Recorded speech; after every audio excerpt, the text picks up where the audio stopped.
Hello everyone, ক্যাপশনটা দেখে নিশ্চয়ই বুঝতে পারছো কোথায় যাচ্ছি। আমার বাড়ি থেকে ডেকেছিলেন 15 মিনিটস। চলে এসেছি আমাদের ডেস্টিনেশনে।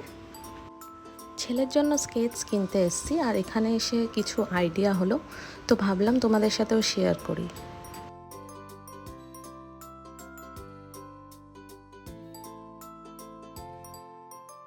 চলে এসেছি স্কেচের ডিপার্টমেন্টে। এগুলো গার্ডস, হেলমেটস, আর এগুলো স্কেচ। তো ব্লু কালার যেগুলো সেগুলো বয়েজ, আর পিঙ্ক কালার যেগুলো সেগুলো গার্ল। আমার ছেলে তো এসেই শুরু হয়ে গেছে। আর এই হোয়াইট ব্ল্যাকগুলো হচ্ছে একটু বড়দের। আমরা সব জেনে বুঝে নিচ্ছি। তো এবার সাইজ দেখা হচ্ছে, সেই হিসাবে স্কেচ দেওয়া হবে। তো স্কেচটা পরিয়ে দেখে নিচ্ছি যে সাইজটা ঠিকঠাক আছে কিনা। তো এরপর ভাবলাম একটু ট্রায়াল দিয়ে নিই। তো ওর বাবা একটু দেখে নিচ্ছে যে ঠিকঠাক করে মুভমেন্ট করতে পারে কিনা ও। আর ছেলে তো ভীষণই খুশি। সব বাচ্চাই কিছু নতুন জিনিস পেলে ভীষণ খুশি হয়। স্কেচের ভ্যারাইটি প্রচুর আছে। প্রাইসগুলো এবার দেখিয়ে দিই।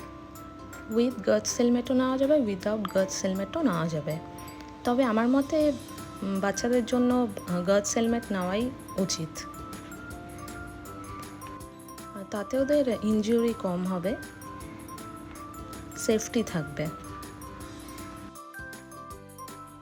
তো এরপর সবগুলো একসাথে পরিয়ে একবার দেখে নিচ্ছি যে সব কিছুর সাইজ ঠিক আছে কিনা।